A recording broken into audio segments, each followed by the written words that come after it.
the Syrian refugee crisis, I suppose. The Syrians have fled into Europe, and people in the UK are not happy about this. People in Europe are not happy about all of these refugees that have flooded in. We're now seeing the UK baby name list came out that in 2023, the number one baby name was Mohammed. And so I think that, what struck me about your video is that this is my frustration as well. My frustration is people bitch and moan about all of these refugees coming in from the Middle East. I get it that they don't want their culture to change, they don't want their religion and the how they envision their countries to be. They don't want the change there, but unwilling to take the responsibility for the cause of the refugees, like as if people just want to flood into Europe because that's where they'd rather be, other than their home. And if their homes were perfectly safe, they probably wouldn't be there. So tell us about that frustration. You clearly very frustrated about this as well, about the Western attitude towards this, now the fall of Syria to, I guess, Al Qaeda. I mean, I don't know what to call this Yeah. group that took over. Well, the first thing to remember is that the flag of England is the flag of Saint George. Saint George was a Syrian saint. The legacy of English history, of English heritage, is deeply linked to the Middle East. Um, and the idea that Syrians are foreign to English heritage is a myth, actually. Um, the idea that Islam is foreign to England is also a myth. Muslims have been in England for centuries, actually. Muslims have fought in the First World War and the Second World War. In fact, my grandfather fought for the British in the Second World War. He was from Kashmir, as were millions of other people who fought for British sovereignty, for the independence of the United Kingdom, for beating the Nazis. Millions of Muslims actually fought for the cause of English independence. And so there's this idea that Islam is foreign to the United Kingdom when in fact it's not. And in fact, even Christianity has its roots in the same place that Islam has come from.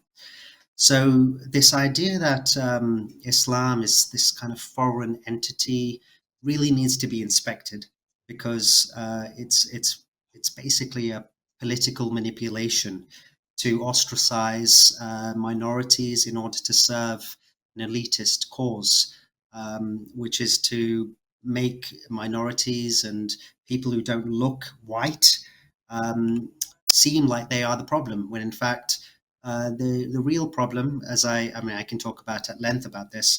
The real problem is oligarchy, people who exploit the working class, people who exploit cultural differences in order to serve their own interests. So that's the first thing to, and you talk about Muhammad being the number one name in the United Kingdom. Well, that doesn't surprise me. Muhammad is the name of the Prophet of Islam, a deeply revered, respected name. Muslims, as I am, consider Muhammad, peace be upon him, to be a role model for human beings. And therefore, around the world, people are called Muhammad. And if we look at the history of what Muhammad did, the kind of the progressive, humane attributes that Muhammad had, no wonder 1600 years later, 1400 years later, people are still naming their children after him. It is interesting, isn't it, that, Christianity, as you just pointed out, stems from the Middle East. That's where it came from. The first apostles were Middle Eastern men. Jesus was a Middle Eastern man, right? I mean, all of these people were Middle Eastern. Europeans have adopted them as if they were European, but they were actually Middle Eastern. And I could only imagine back when Christianity began to spread that there was maybe some panic in Europe, thinking this Middle Eastern religion is coming for us. This Middle Eastern religion is spreading all over, and we're becoming Middle Yeah, Eastern. I'm sure there was that yeah. that that sort of Well, that's panic. right. I not long ago I was on holiday in Sicily, and in Sicily, in Syracuse, which is a city in Sicily. I visited a catacomb of graves of Christians that were buried in the 3rd century. And at that time, Christianity was a foreign religion to Europe. You know, the dominant religion was the Roman kind of polytheist, poly, Yeah, like the Roman gods, polytheistic. Yeah, polytheistic, and the so Greek gods, Christianity, this Roman idea gods. that Jesus was a prophet, was very foreign to European society, and in fact, European society rejected Christianity. And you can still visit the catacombs where they were forced to be buried outside of the city in walls. So they weren't even given the benefit of being buried under in the soil. They had to be buried inside walls because Christianity was rejected by European society Hmm. because it was Middle Eastern, because it Hmm. was foreign, because it wasn't native. And so visiting that kind of tells us a little bit about how long it might take for kind of foreign ideas to become embedded in a culture, um, and how much um, culture really dominates, and ideas of supremacy dominate actual ideas of what is intrinsically true, what connects to our real ideas of humanity or ideas of spirituality. So Christianity suffered the same fate as Islam is as today. And it's funny Yeah. that, like, you know, people kind of think about Christianity as a European religion, but actually it's a foreign religion also in Europe, and Right. it's gone through the same kind of challenge that Islam is today. You know, it's also interesting that people don't, I mean, maybe it's just a lack of understanding history or studying history, but to think that Europe, you know, people want to hold on to European culture or Western culture, but not realizing that even that culture is a different foreign culture from what was the culture in Europe hundreds of years ago, right? I mean, with the spread, like Spain, for example, that did have a massive Muslim population for a long time with the Moors and Spain. I don't think anybody looks at Spain and thinks, oh, their culture's terrible. I think people visit Spain, they eat Spanish food, they love it. They think it's so great and they want to preserve that. And then they don't realize that, well, what was Spain like before the Moors showed up, right? What was the culture like? Now we associate Spain with a certain culture, but that culture wasn't the original. And even the culture before the Moors, for example, what was the culture before that, and before that, and before that, and before the Vikings showed up, and before, like, Yeah, all of these different.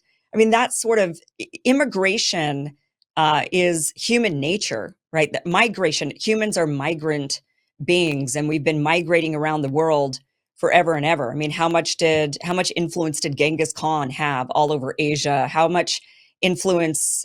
All of this is, we kind of tend to think of culture as something that should be preserved and held on to because it shouldn't change. But in reality, it's always been changing. It's a fluid yeah, thing, and what we don't want is for it to change so rapidly in our own lifetime. In our life, it's just like, oh, that's shocking. What I knew when I was a kid, suddenly it's not when we're old. But that's everywhere. I mean, that's regardless of immigration. That's just your small town America. 30 years ago, it was different. And every old person sitting in their rocking chair talks about it. 30 years ago, here in my old town. And it had nothing to do with immigration, people coming in from foreign places. It had to do with growth or yeah. demise or whatever it is, right? I mean, things change, but people have a very difficult time accepting change.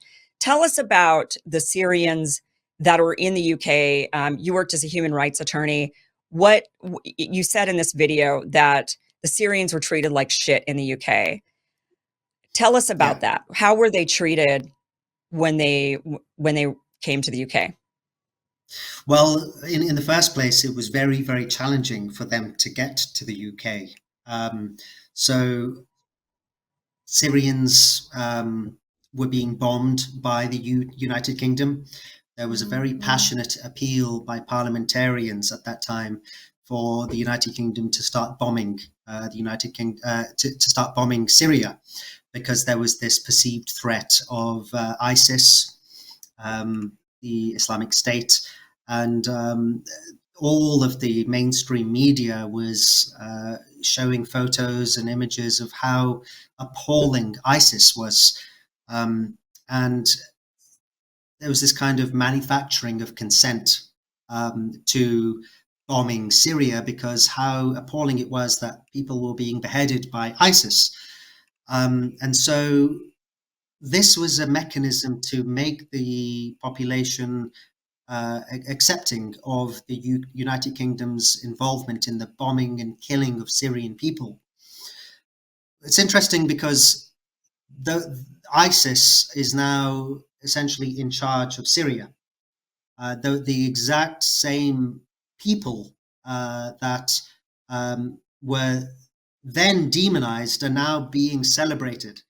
And it goes to show how much the United Kingdom adopts these ideas of who's acceptable and who's not, ultimately for political gain. And it manifested in demonization of actual human beings who were trying to flee from the bombing that the UK was involved in. So millions of people had to flee Syria. At that time, we were seeing images of literally hundreds of thousands of people, at the same types of images that we're now seeing in Gaza, having to leave their homes, having to flee in dinghies crossing the Mediterranean. We used to see images of children washed up on beaches in Turkey and in other places. We used to hear news of whole boats of people drowning inside the Mediterranean. In fact, the Mediterranean is a graveyard. It's the world's most dangerous crossing. There are literally hundreds of thousands of corpses underneath the Mediterranean Sea of migrants trying to escape the bombing that the United Kingdom was involved in order to flee to a place of safety. And the United Kingdom, both as a government and as a society, and generally as the powers that exist in the United Kingdom, the media, portrayed these migrants as a danger to Europe. They were portrayed as locusts, as cockroaches. In fact, Brexit, the vote to leave Europe, was largely a vote based on perceived threat of Syrian migrants. Nigel Farage, the leader of Reform UK, back then it was the United Kingdom Independence Party, UKIP, used to do his speeches in front of billboards of these people who were leaving Syria and pointing towards them as perceived threats to the United Kingdom. And so we were, when I say we, the United Kingdom, we were bombing Syria, forcing them to leave the United Kingdom, and then hating upon them in order to vote in further right-wing fascist parties in order to reject them. And this has created this culture of hatred, of demonization towards particularly Muslims. Islamophobia is so deeply embedded now in European society. People think of Muslims as rotten, horrible people, whereas nothing could be further from the truth. And so it's just it's political exploitation that both the cause and the effect is driven by political interests, and it doesn't serve local people. It doesn't serve English people. In fact, it only serves the military-industrial complex that continues to make profit out of war and demonize migrants in order to make people vote for further and further right-wing fascist entities that take away our freedoms, that take away our privacy, that take away our ability to coordinate and to organize, to repress, our ability to protest. And after 20 years of doing this, quite frankly, I'm feeling totally exhausted by all of it. Because if I may sound a note of cynicism, I'm feeling rejected and lost because of what we are now seeing. I think the Zionists have won. I think fascism has won. I don't know how we can succeed. We can, we can talk about it, we can have interactions about it, we can express ourselves, but the reality is that fascism has won.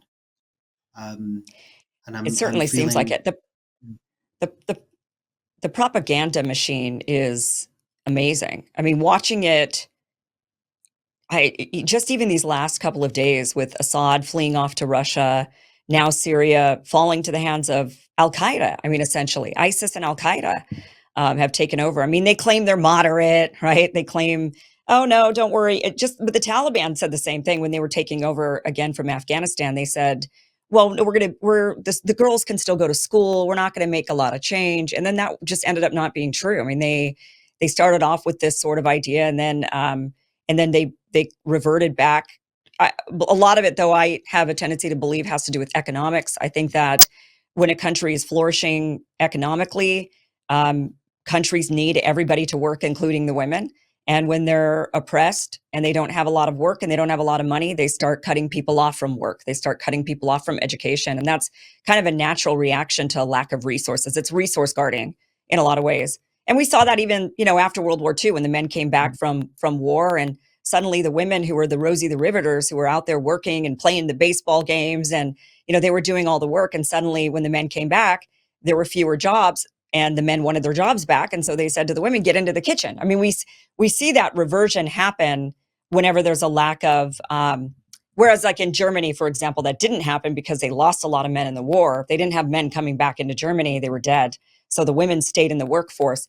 We would see that sort of thing happen with the Taliban. Had, I think, the US not sanctioned Afghanistan to the level that it did, like continued to withhold resources and not just allow the government of the Taliban government to actually just be the government.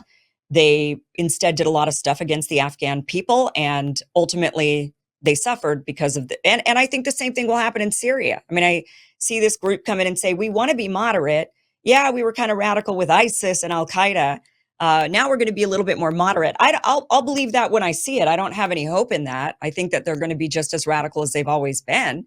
And now you've got the left, all of these so-called liberals cheering this on. I mean, it is, and the conservatives. I mean, I'm amazed by the conservatives who are also cheering this on, when I'm like, what was 9/11 about? Remember Iraq, going into Iraq, going into Afghanistan. What was the point of this? Remember, it was Al Qaeda, right? It was because of 9/11. We had to go after Al Qaeda.